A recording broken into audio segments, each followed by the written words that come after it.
for your time, and firstly your take on the markets and especially the earnings season, because the IT did not surprise positively and we have seen the market reaction. And along with that, within the banking pack, look at the numbers delivered by Axis and Kotak Mahindra Bank as well.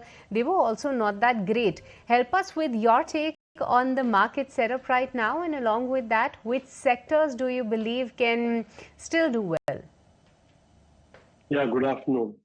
Yes, so far the numbers have been pretty mixed. There have been some disappointment there. Like you mentioned, IT bank numbers. Some of the even infrastructure companies, the numbers have not been that encouraging. So I think June was expected to be a weak quarter, and but even after the low expectations, the numbers have not been able to deliver. So that is one thing which market has been reacting to. And second thing, of course, the delay in the tariff settlement with the US, that is something which is also bothering the market participant. So I feel that is something which will come sooner or later. So third thing would be, even this, noise about Russian oil and, if, Trump or US decides to go for some sanctions, then there's some concern because we've been enjoying that Russian oil for some time, which has been available at pretty good prices for us. That also can be a concern which can weigh on the market. So these are two, three things which are weighing on the market. But overall, if you look ahead, economy wise, domestically, things are decent because monsoon so far have been good. Interest rates are low, liquidity is improving. So all these things will augur well for for the rest of the year. I think the third and the fourth quarter can be good because of these the parameters. So I'm expecting that post this market sell-off we are seeing right now, I think then some constructive move should happen in the market.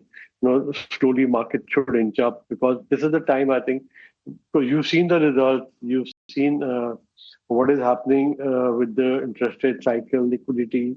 You'll get these commentary from the management regarding order flows, execution pickups, all that. Like today, L&T numbers will be very important to see, whether there is improvement in the execution that we've been factoring in, what sort of order flow has been coming. So all those things we'll have with us, and then we can make our, investment pitch for the next rest of the year, which I think should be constructive. And based on that, banks is one space where I feel that there is a case where numbers this, like you see Kotak, you've seen Axis Bank, there have been some stress pockets there. But I think there are some positives also, like Kotak said about MFI loan, that they think that stress would have peaked. So that is something also a little positive to look towards. So I think going ahead, this will be going ahead. Bank credit should pick up. So once bank credit picks up, banking space would again do well, which I think valuations are still very encouraging. You see most of the PSU banks are trading at a very good valuation. There's some NBFCs which have done well this quarter also, which should also do well the rest of the year.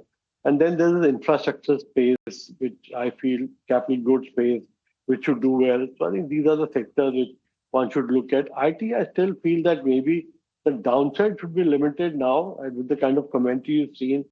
And the numbers were not that great, but then they were not disastrous also.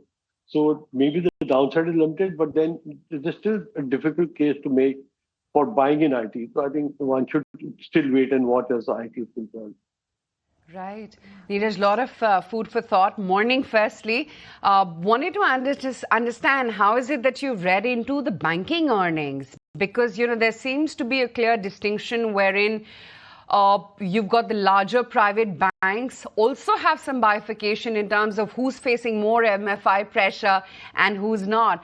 And we saw that with Kotak. Even though the MFI segment is quite minuscule for them, the commentary itself was very, very cautious. IndusInd Bank as well, a muted set. It seems like it's only ICICI Bank and HDFC Bank who've managed to sort of brave the storm.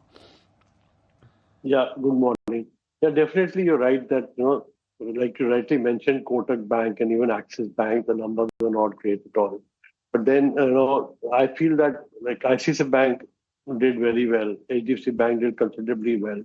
And I think PSU banks in that basket are trading at a very good valuation. Their books are clean.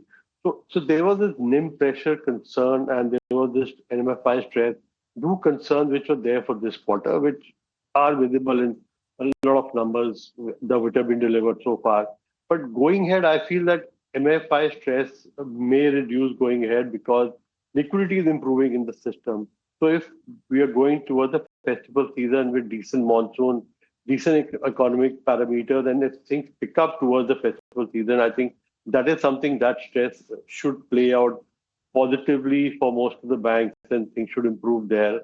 And as far as NIM pressure is concerned, which always happens when the interest cycle reverses, I think that also slowly as the demand for credit picks up, I think that should also get sorted out. So I think though these numbers are mixed this quarter, but going ahead, I'm positive as far as the banking space is concerned.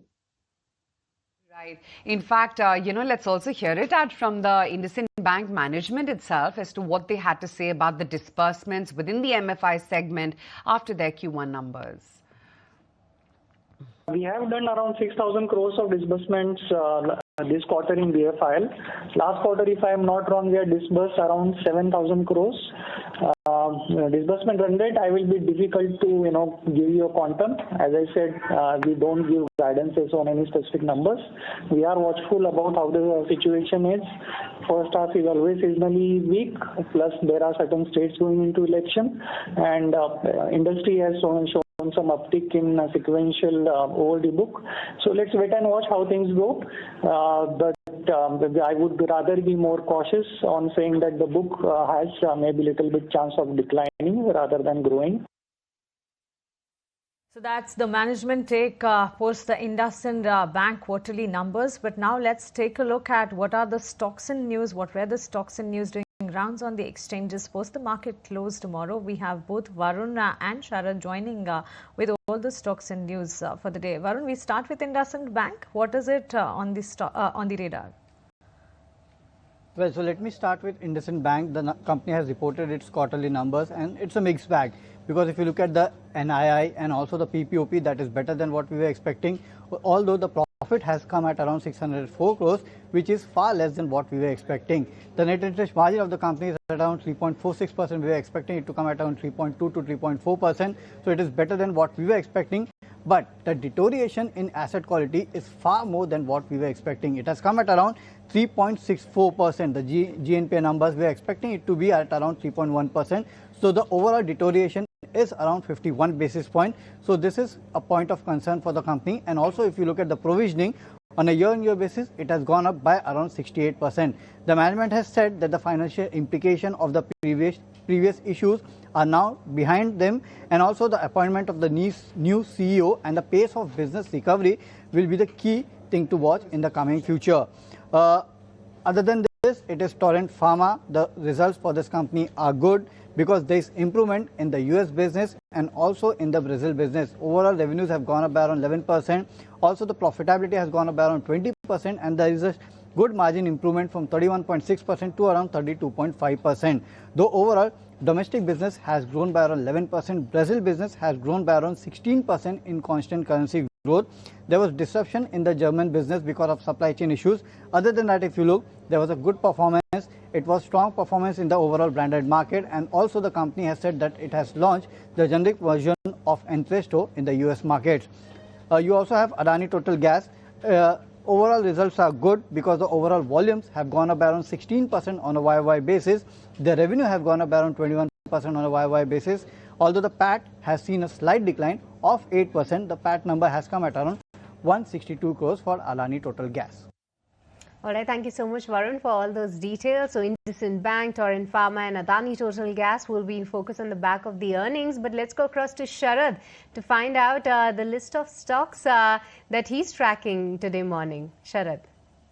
For oil and gas major GAIL, the numbers were largely in line with what the street was estimating. Certain operational parameters were mixed as well. The company also announced a 10,700 crore capex program for FY26 as well. Interestingly, the net revenue jumped 2.6% on a sequential basis, but the margins that went up by almost 58 basis points. Up next is Mazgaon Dock. Weak set of numbers coming in and the margins contracting by more than 15% for Mazgaon Dock. It's likely that the stock will have selling pressure in the opening trade. Now, the EBITDA also fell by almost 53% on a year-on-year basis, while the net profit also took a clobbering of 35% degrowth.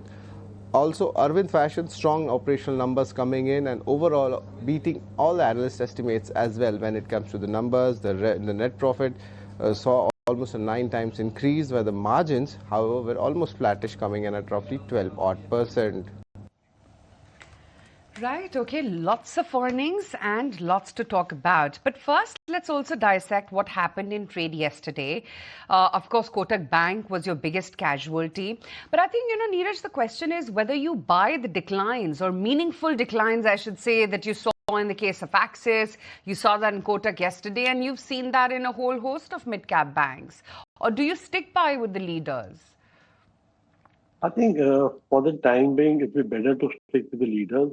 The Axis Bank, I'm not sure the kind of results which came and the asset quality concern there. So I'm a little concerned. I would rather see a couple of quarters more. Kotak Bank maybe should be the better of the lot with the ones which come out with bad numbers. So Kotak Bank, if you see a meaningful decline, I think that should be considered, because you've seen Kotak Bank, the way they performed over the years, even when there was a embargo by RBI, they were able to manage that period very well and then come out strong once the embargo was lifted. So Kotak Bank would still, I'll consider, on a meaningful decline. Otherwise, stick to the leaders like ICICI Bank has come out with very good set of numbers. And I also like PSU Bank, like I mentioned earlier. So PSU banks, I feel valuation-wise, there's much more comfort there. So if things start improving as far as the credit demand is concerned, and so they should be the beneficiaries to that because of the kind of valuation they're trading at. And what are the charts for Kotak looking? Is there going to be some residual selling? And what about IndusInd Bank, which didn't participate at all, rather, in the last lap of the banking rally because of its very much own concerns? It's come out with a neutral set of numbers. Do you see that reacting either way? So, Aisha, I was just checking Kotak Bank's charts after the fall yesterday, and what I realized, since the high of December 2020 till today, Kotak Bank